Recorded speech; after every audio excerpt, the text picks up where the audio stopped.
Hey everybody, how's it going? It's the Daily Shooter. Today I'd like to give you a review. This is the Hi-Point 995 TS, but I want to give you a little bit more than just a review. A little bit more of a means of use for this weapon as well. What you could use it for, and what potential it has for different scenarios. Now, this is Hi-Point's 9mm tactical carbine. It has the tactical stock, that is where you get the TS. So it just has some buffers in the rear of the stock right here, which to be honest with you, I don't really find all that necessary since it's a 9mm. It does, however, come in a 40 cal and a 45 as well, so something to keep in mind.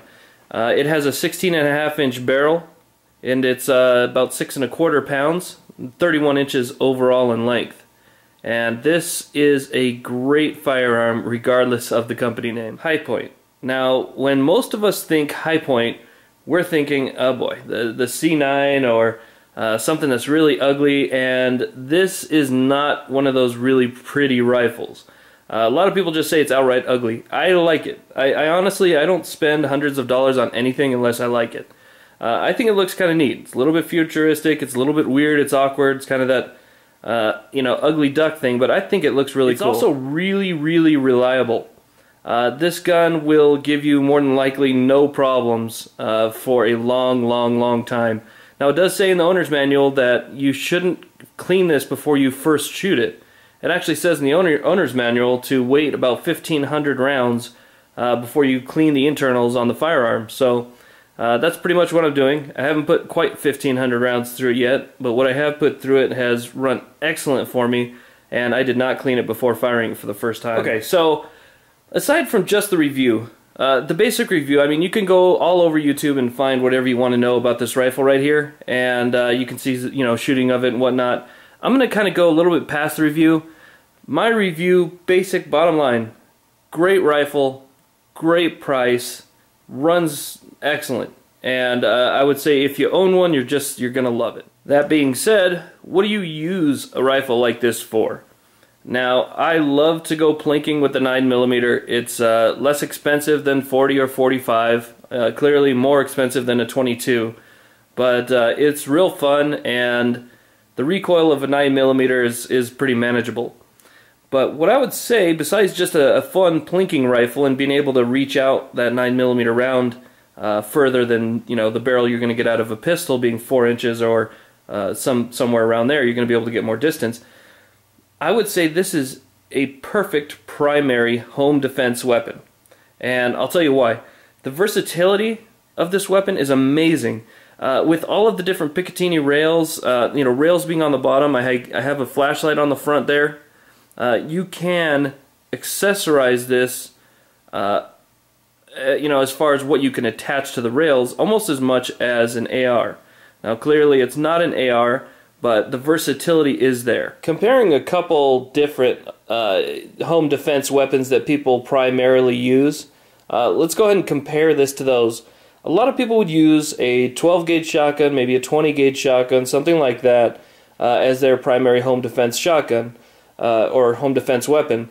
Or they may keep a pistol, a semi-automatic, or a revolver in maybe their nightstand in some type of safe. Why does this outweigh those in my mind, and why does this do a little bit better in my mind than even those two primaries? So let's make some comparisons between the other two primary weapons that people use for home defense. And now keep in mind that this is just my opinion. Whatever you have in your nightstand is up to you. Whatever you use to defend yourself or your house is completely up to you. This is just my opinion and why I think that this is a better choice than, say, a pistol or a shotgun. Okay, and I'll go over some of those comparisons and give you my argument as to why I believe that is. Now, when you're using a pistol, you are gaining something. You are gaining maneuverability. The pistol is very light, it's small, it has, most pistols, modern pistols at least these days, have accessory rails, so I can add a light or a light and laser combo, something like that, to my pistol, and I can, sweep a room, peek it around a corner, and without exposing myself basically very much. So it has that. It has the small, light, and maneuverable going for it. That's its advantage. This, however, does not. It's 31 inches long. It weighs 6.5 pounds, so it is a little bit heavier, or excuse me, a lot heavier, and it's a lot longer. So face it, when you're trying to clear rooms, or maybe you heard somebody breaking into a specific room, you're not going to have that just, you know, kind of stick your one eye around the corner and your hand around the corner and see what's going on in there. But there's also some advantages. Now, a shotgun, a lot of people keep a shotgun next to their bed because, well, let's face it, a shotgun's devastating. If you put a slug in there, you're just going to blow a hole in somebody. Some buckshot, I mean, it's over. I get that. That is a big win for the 12 gauge as a home defense weapon. Even a 20 gauge, you know, a 20 gauge, you're not losing any velocity. You're mostly losing pellets. So maybe a double-aught buck, you'd have 9 pellets in a 12 gauge. You only have 6 in a 20 gauge. But as far as velocity and size of the pellets, they're exactly the same. What a lot of people think about when they're thinking about a 12 gauge for home defense is, I can point it down the hallway, I get a ton of spread, and whoever's standing there is going to die. But that's not the case. Most home, you know, home invasion or home encounters are going to take place pretty close. So you are going to have to aim. At 15 feet, you're only looking at about a few inch spread with a 12 gauge shotgun, let's say. So you do get the firepower, but, you know, again, you're not actually gaining much as far as the length or the weight when you're using a 12 gauge versus this, but you are gaining firepower. This is a 9mm, does not even kind of compare to buckshot or slug. So then, what are some of the benefits to using the 9mm carbine or the 40 or 45 carbine as a primary home defense weapon versus those two? Now, with the pistol, you do have the maneuverability, but a pistol has a lot of recoil, and it's extremely loud. What happens when you have that really short barrel, it really increases that noise. And if you've ever shot a pistol in a room before, it will blow out your eardrums. It is deafening. If you're using it in a hallway where there is, let's say, a 3.5 foot wide hallway and 8 foot tall ceiling, it is extremely, extremely loud. Okay, you have a very bright muzzle flash, and you get a lot of recoil. So if you are in the dark, you're probably going to lose your target for a second, okay, if not a few seconds. In the heat of the moment with your pistol, you may acquire your target. You see a guy in your house, he has a gun, and he's turning to point it at you. Well, you're going to pop off some shots. Most people are going to panic shoot. They're going to see that person with that gun, and if you have a 15-round magazine, you're going to go through most of that pretty damn quick. If you have 10 rounds, you're probably going to go through all of it pretty fast. Okay, but a lot of people will lose that sight picture, and just kind of throw bullets in that guy's direction. Alright, so, you know, a lot of people that think, okay, I have a gun and I'm going to be okay, you better be ready to reload. Now, with this, what you're getting is, you're getting a little bit more accuracy. I am using 2 hands to fire this. I have a stock, which is attached to my shoulder. So what it allows me to do over the pistol is, I sweep onto my target, I have 2 hands on the weapon, okay, I can point it at that person right there, and the same 9mm bullet that I'm shooting out of my pistol is coming out of the tip of this rifle. Okay, so I'm getting the same virtual effectiveness. However, it's going to come out of here with a little bit more velocity. So I am going to get better penetration, and I'm going to get those hollow points to open up pretty quick and cause a major permanent wound channel. Alright, that's important. But with the long barrel, it's going to be a little bit quieter. It's not going to be quiet. It's still going to ring your head, still going to ring your ears, but it is going to be a little bit more quiet. Okay? The muzzle flash isn't going to be as extreme because most of the powder by this point has burned off. So you're going to get more gases coming out of the end versus the burning of the gunpowder that's, you know, still burning when it's coming out of a pistol. So that's an advantage. There's going to be less of a muzzle flash, there's going to be less recoil, and I can keep this on target much better even in a stressful situation than, let's say, a pistol. It's just as easy to reload as a pistol, just uses a standard drop magazine. Okay, right here, the high point has 10-round magazines. It says not to use the high points.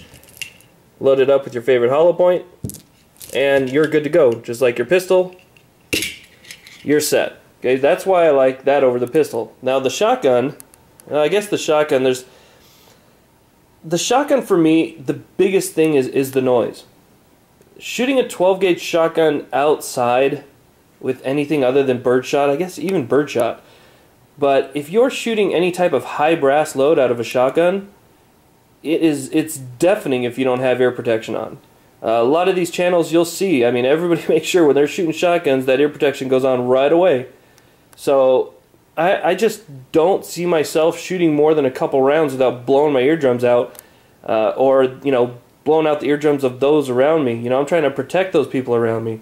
The flash from a shotgun blast is extremely bright, again, but, you know, you're looking at a few things. Shotgun recoil. It kicks like a mule. I have a Remington 870 12 gauge. It's the Remington 870 Express. It doesn't have the greatest buttstock in the world, and you know, it kicks pretty hard. Now, my father-in-law has a really nice Benelli, $1,500 Benelli, and that feels much more comfortable, but it still kicks like a mule. I mean, it kicks good.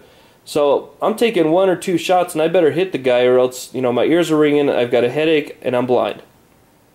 Okay, that's the reality of a 12 gauge indoors, in the dark, in a small room or a hallway. Now, a 12 gauge is going to weigh about the same. It's going to weigh about 6 pounds, 6¼ pounds, and that's what this weighs. A shotgun with an 18-inch barrel isn't going to be much longer than this. This has a 16.5-inch barrel. Overall length, 31 inches. At short range, I'm not gaining much by using a shotgun, unless there's only maybe one intruder and I have earplugs that I can use right away. So, I know this is kind of a ramble and a long ramble, but with this, I can add optics, long-range optics, short-range optics, great iron sights, okay?